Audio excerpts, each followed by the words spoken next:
Hello, friends. Welcome back to the Test Those Breasts podcast. I am your host, Jamie Vaughn. I'm a retired teacher of 20 years and a breast cancer thriver turned staunch, unapologetic, loud supporter and advocate for others, bringing education and awareness through a myriad of medical experts, therapists, caregivers, and other survivors. A breast cancer diagnosis is incredibly overwhelming with the mounds of information out there, especially on Dr. Google. I get it. I'm not a doctor, and I know how important it is to uncover accurate information, which is my ongoing mission through my nonprofit. The podcast includes personal stories and opinions from breast cancer survivors and professional physicians, providing the most up-to-date information at the time of recording. Evidence, research, and practices are always changing, so please check the date of the recording and always refer to your medical professionals for the most up-to-date information. I hope you find this podcast a source of inspiration and support from my guests. Their contact information is in the show notes, so please feel free to reach out to them. We have an enormous breast cancer community ready to support you in so many ways. Now let's listen to the next episode of Test Those Breasts. Well, hello, friends. Welcome back to this episode of Test Those Breasts. I am your host, Jamie Vaughn, and today I have a fellow breast cancer survivor friend, Tiffany Williams, on my show. Tiffany is a breast cancer warrior and survivor whose strength runs deep. Before her diagnosis, she was the bubbly, hardworking woman who lit up every room and balanced life with being a dedicated nana raising her grandson. Everything changed the moment she was diagnosed, facing the fear of not beating cancer and the heartbreaking question of how to explain it to her family. Through treatment, she pushed forward because her family needed her, and she refused to give up. Today, as a survivor, Tiffany describes herself as more compassionate, more patient, easier to talk to, and profoundly thankful. Her story reflects resilience, love, and the transformation that comes from fighting for your life and the people who depend on you. Well, hello, Tiffany. Welcome, welcome, welcome. How are you doing today? Beautiful. How about yourself? I'm doing good. I just have had such a busy morning, and seems like I'm a retired teacher, so I feel like I shouldn't be so busy, but I am. And I am just so excited that you and I are meeting today. You and I met at a breast cancer event at Sunrise Hospital in Las Vegas just last month. And we just sort of resonated with each other, had a conversation. You told me some deeper stories about your life and your treatment and your diagnosis and all the things. And I'm just grateful that you have decided to share your story with the breast cancer community. I think your story will resonate with quite a few people. So what I would like to start with is a question that I always ask survivors, because it's a deep question and it makes people think about who they were. I want to know, who was Tiffany before breast cancer? I was a mover and a shaker. Like, my days off were filled with, let's go bowling, let's take the dog for a walk, let's go to lunch. Like, I kept my days busy and things like that. I was always doing something, doing a project. I was always going somewhere, doing something all the time. Sounds a lot like me. Right, exactly. I mean, it's like, how are we so busy all the time? Right. Well, would you describe Tiffany as being an open person? You talk to a lot of people. Always. You are an easy person. Life of the party. I was always open. If you wanted an opinion, I will definitely give it to you. I was always there for everybody. I had all kinds of friends, and I was living a good life. Yeah. Well, I will say that having met you and talked to you a couple of more times, you still seem to be that bubbly, fun, very open, compassionate person. So just to put it out there. Then what happened? You had a breast cancer diagnosis. Can you tell us what your diagnosis was, how you found out, what your treatments were, and just tell us all the things, Tiffany. So to start with, when I was like in my 20s, I was kind of wild and I got my boob pierced and it got infected. So I had to go to the hospital and all. And so I had a scar in there, and this was in my 20s and I'm now 51. And so it was always there. And my mother had breast cancer. So it was always in the back of my mind, make sure, you go get your mammograms and all that. And I'm like, oh, I'm in my 40s. I'm not going to worry about that right now. And I always did the check in the shower. And one day, I was in the shower after work and just decompressing, and just something felt off. And I come out the shower and I'm real quiet. And my husband goes, what's wrong? And I'm like, nothing. And he's like, tell me. And so I tell him. And so I make an appointment immediately. I go to the doctors and I tell her, I said, I think it's scar tissue. I'm not sure. She tells me, I don't think it's anything. Let's check. I go to get the mammogram. It's abnormal. So now it's the biopsy. So then I have the biopsy, and in the back of my head, I just knew. I knew in the back of my head, and I had to fight for my results because my doctor was out. I had to keep calling, and finally I was like, I need a supervisor. I need to know if this is cancer. I said, somebody has to tell me something. So finally I get the diagnosis, and they're like, yes, just point blank, rip off the Band-Aid. You have it. And I was like, okay, reality.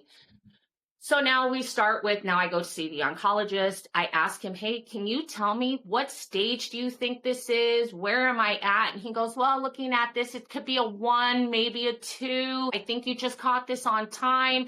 Let's get you to a surgeon. So within a month or 2, I'm already, go to see the breast surgeon. She goes, do you want the lumpectomy or the mastectomy?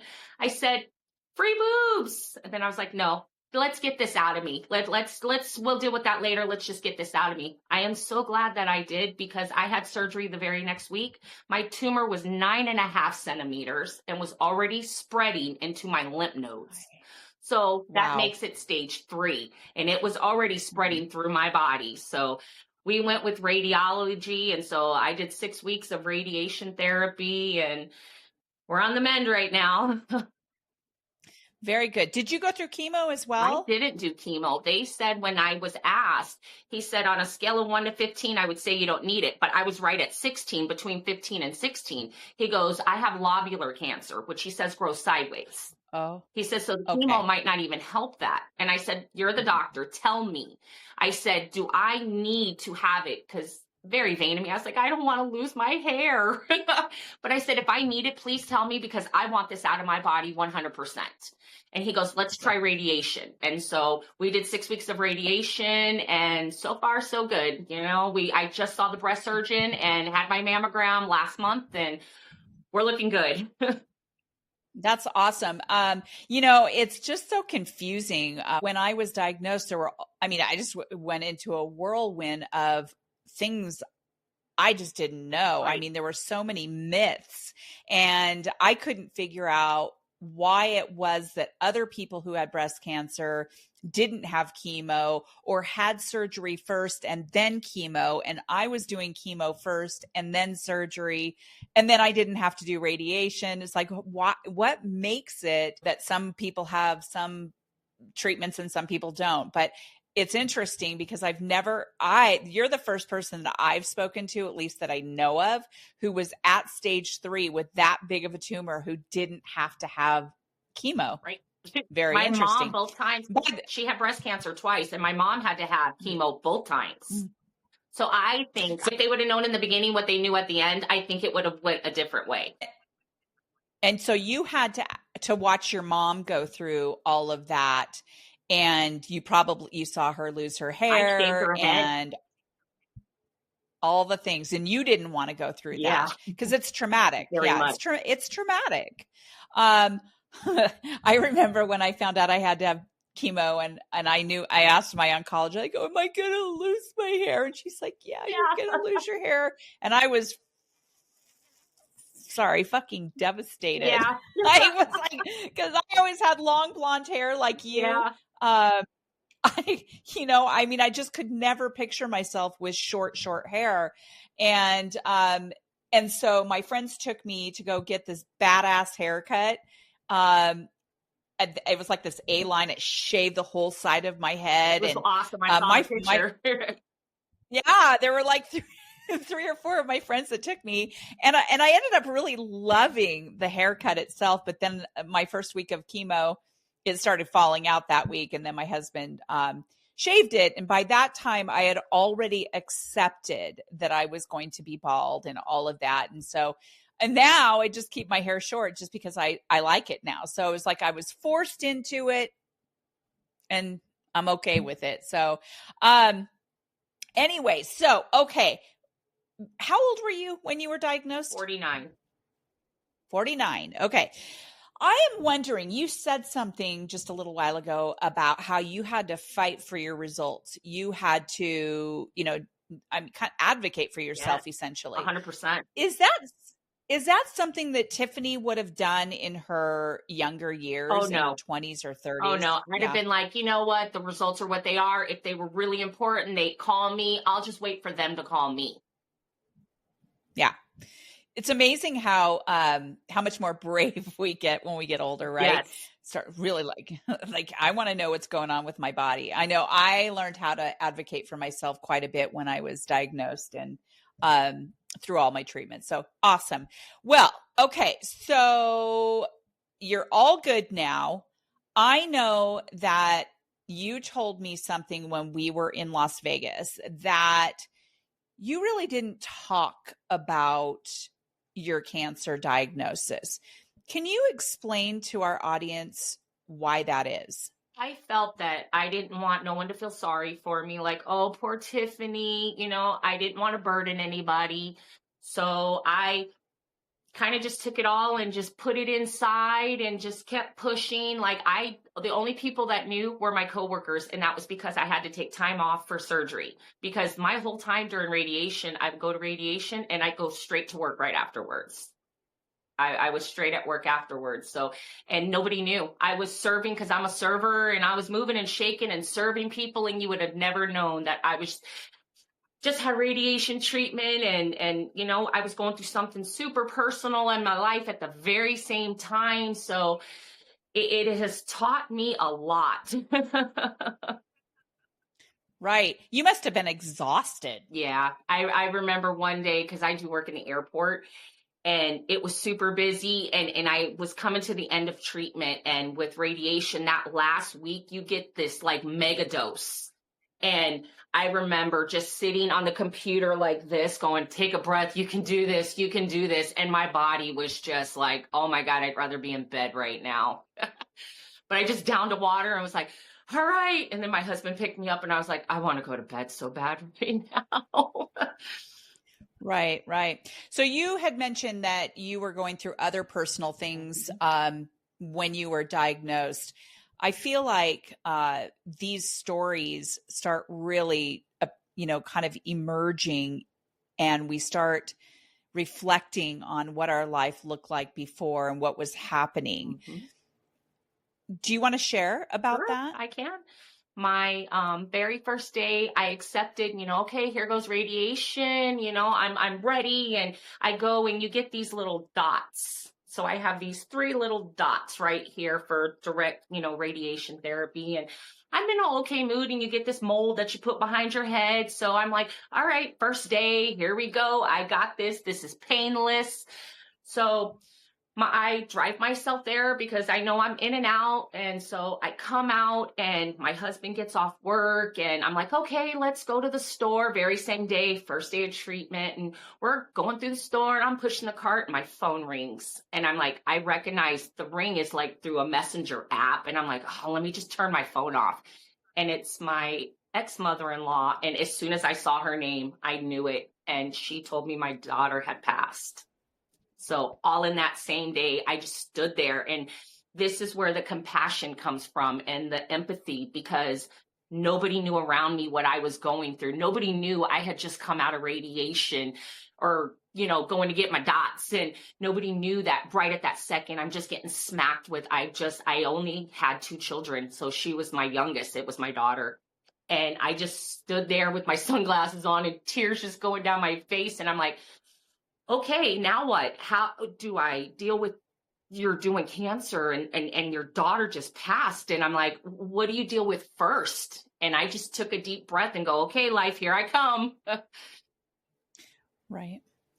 Oh, that must have been really rough. Yeah. So my radiation, that was my time, because I was alone. That was my only alone time. So honestly, my radiation was my time that I could think about my daughter, and just the tears would just flow because I was alone and the room was dark and it was low music playing, and nobody would know. The lights click back on and I, get my arms out and I wipe my tears and I just keep going. And I would go to work and nobody knew. Nobody knew what was going on because I didn't want people to feel sorry for me.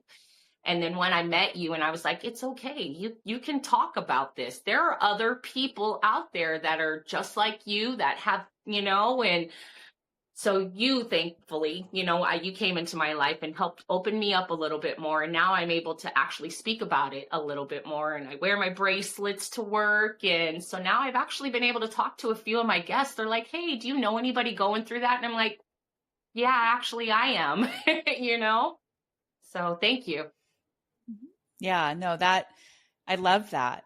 Thank you for bringing that up. What is it inside people who suppress what they're going through, especially something like this, and feel like they are burdening other people? Is that something that is a woman thing? I mean, I just feel like people have such a hard time feeling like they don't deserve to be cared for by other people. I always think about that and why we do that. And my husband is the first to tell me, he's like, Tiffany, it's okay. You can not feel good today. You can be sad today. You can be angry today. You could be, and I know in the shower and I just sit there and I'm like, okay, is today a sad day? Is today a happy day? What is today? And I have to tell myself, because I'm at that age too, where, kind of going through the change of life at the same time. And, you're on the medicine that does your hormones up and down. And I don't know if I want to cry 1 minute or scream 1 minute or give you a hug. So I have to embrace that it's okay to have these feelings as well. Yeah, it is. I was wondering what your mom was like when she was going through her My cancer. mom, and I think this is probably where I got it from as well, is because I didn't know my mom had been diagnosed. I remember taking my kids to school, and the school happened to be right behind her house. And she said, hey, Tiffany, can you stop? And I'm going to work right after this. Hey, Tiffany, can you stop by the house real quick?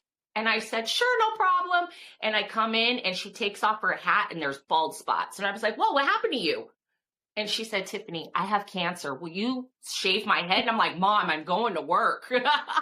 And I'm sitting there shaving her head and the tears are going. I'm like, why would you not tell me? I could have went to the doctors with you. I could have been there for you.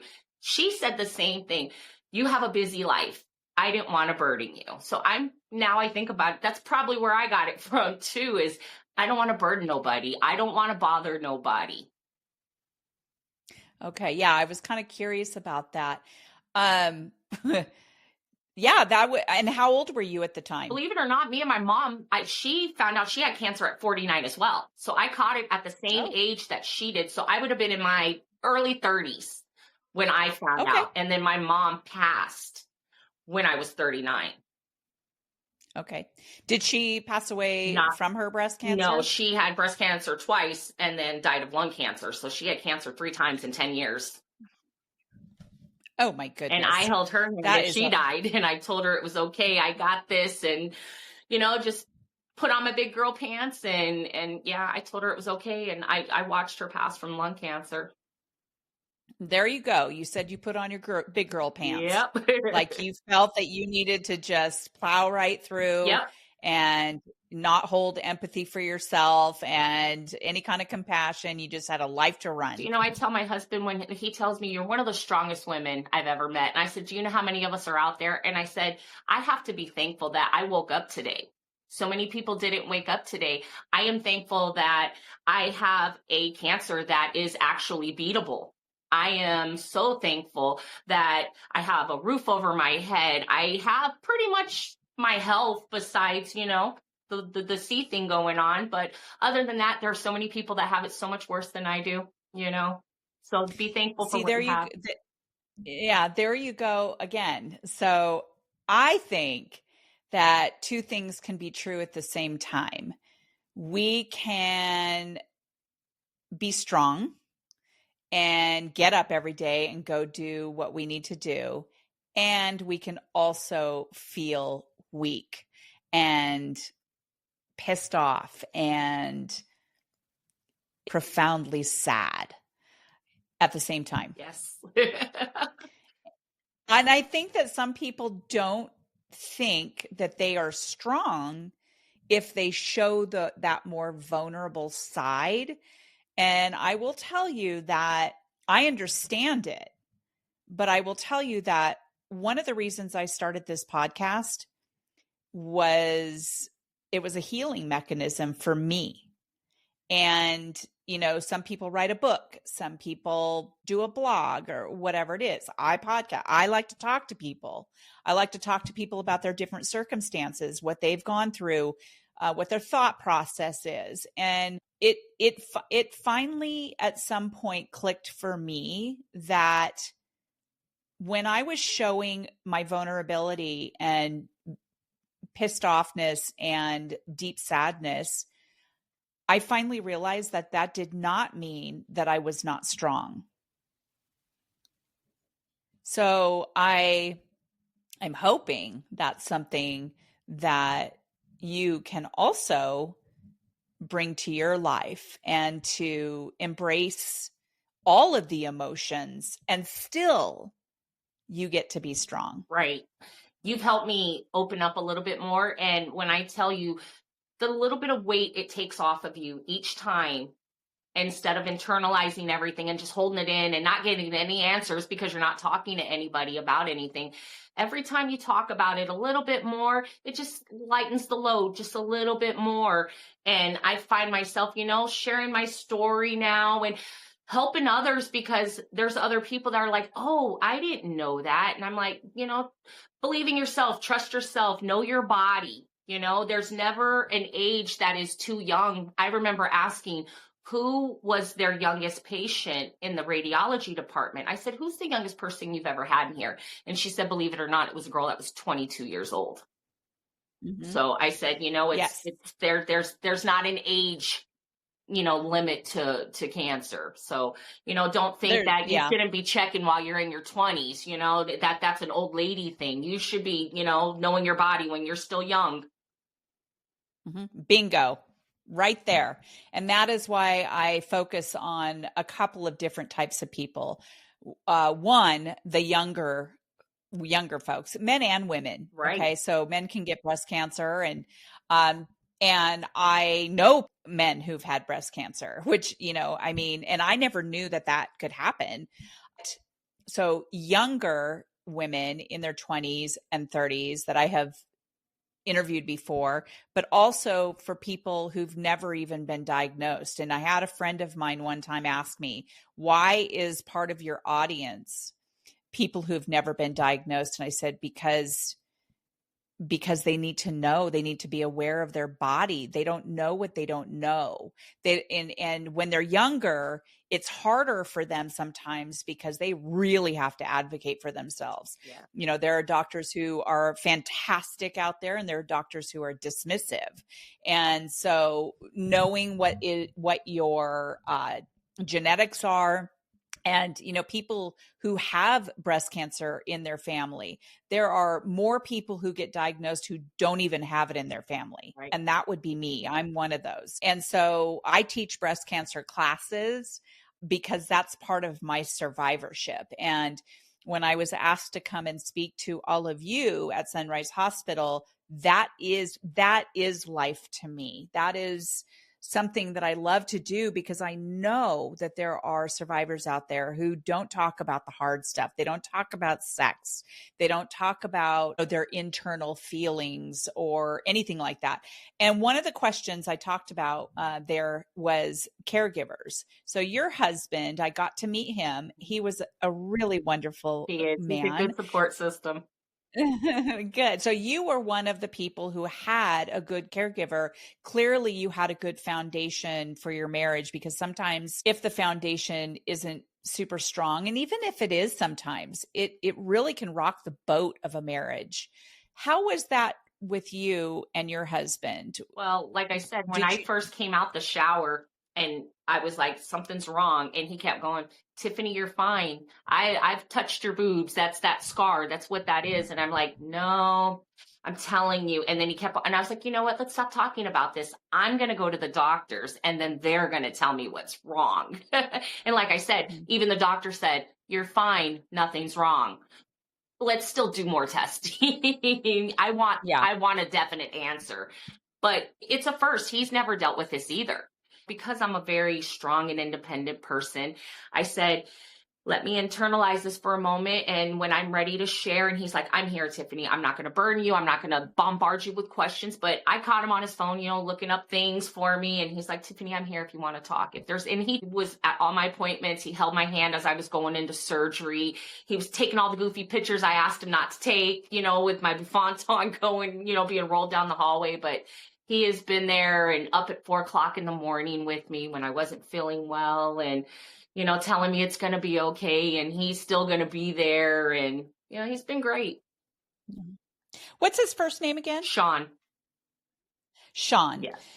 How is your marriage today? Is it even stronger? Oh, 100%, 100%. Cause he tells me, he's like, Tiffany, I can't believe you just get up and push through every day. And I'm like, what do? Just fall apart? I have a life. I have a family. Like, I'm not going to let this detour my life. I'm still young. I feel I have a lot of life ahead of me, and we have a lot of life between us. And like I said, he's in the breast surgeon's office with me asking more questions than I was. And he says he goes with me, like, to the oncologist. He goes, Tiffany, because you're looking at like, want.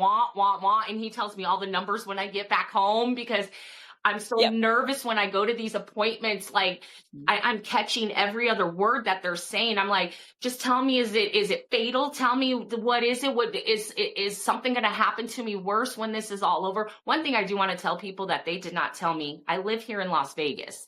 First day of radiation treatment, when I'm actually in there and I'm doing it, I say loudly, I can't wait to get out of here so I can go swimming. You can't get in the pool. They didn't tell me this. So anybody watching this, you can't get in the pool while you're doing radiation treatment. Mm-hmm. Nobody told me that. Yeah. And sometimes we find out things afterwards, like the whole lymph node removal. There are certain things you cannot do. Now. I have lymphedema now. So when you go and get your blood work done, don't do it on the same side you had surgery on. Right.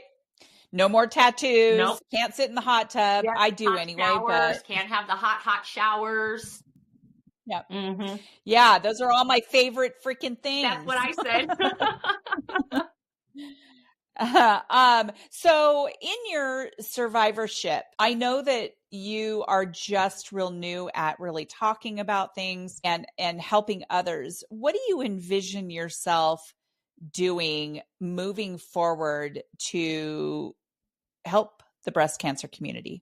I am lately trying to speak more about it, and I wear my bracelets and things like that to bring attention to it. So when people can, give them the opportunity to, hey, and that's how it happened the other day. Do you know somebody going through that? And then they had questions, and I said, well, I can tell you from my personal experience. So you can take that with you. And then if you know someone else, so I believe in talking to people and answering questions, and I ask questions now. So I have more questions. So I'm actually able to ask people, so what was your journey like? Because we all have different ones, we all have a different journey, so not everybody's life is going to be the same. And just because somebody was going through this doesn't mean you're going to go through this, Right. I love that. I love that you are so much more open now, and we get to have Tiffany in our breast cancer community, learning more, helping more, and all of that. And so I feel that you and I are going to be in touch for other things in the future. So thank you. So I want to end this episode with asking you another important question. What kind of piece of advice, a good, strong piece of advice, would you give to someone who has never been diagnosed? Believing yourself and your intuition. Know your body. And when you think something's off, it doesn't hurt to just, get it checked. Just believe in yourself and know that, maybe it's not, maybe it is. Just believe in what you feel on the inside. Your body's telling you something. So that's my biggest advice to people is, believe in yourself and what you got going on. That is so extremely important, because being so busy, like before I was diagnosed, I'd had 2 lumpectomies in the past that were benign, but leading up to the spring before I was diagnosed, I was feeling things. I felt a lump, but I always had lumpy boobs because of my dense breast tissue. And we just, but this one did feel different in hindsight. And I was feeling zingers and hot spots, but I was so excited about retiring. So I was just like, what's that? Right. I'm getting old. But I knew, I knew in my mind though, that maybe something was wrong. 100%. So luckily I get reminded of my mammogram. So when I got the message, hey, you need to make your mammogram appointment. Luckily I had gone in at that time, but the year before that I had the mammogram, they didn't detect anything. And my lump was 5 centimeters. So it was an aggressive growing tumor, but it was interesting that they didn't detect anything the year before. And I had the mammogram and ultrasound because they'll do that with your dense breast tissue. Yeah. That's what I get now. I love the advice. I love your story. You have so much to offer our breast cancer community. And I truly, truly hope that you continue to tell your story, talk to people, help people, reach out for resources, share resources. I just think that that is such a good healing mechanism for us. So thank you, Tiffany. Thank you. Is there anything that you would like? Is there anything you would like to leave us with before we disconnect today? It was amazing meeting you, and you have opened me up to a whole new world of breasts. The breasty world. Yes. Well, thank you very much, Tiffany. It was so good to have this conversation with you, and I will definitely be staying in touch with you. Please thank Sean for being such a great caregiver, and kudos to him. And to my audience, thank you again for joining us on Test Those Breasts. We will see you on the next episode. Bye for now. Friends, thank you so much for listening to this episode of Test Those Breasts. I hope you got some great, much needed information that will help you with your journey.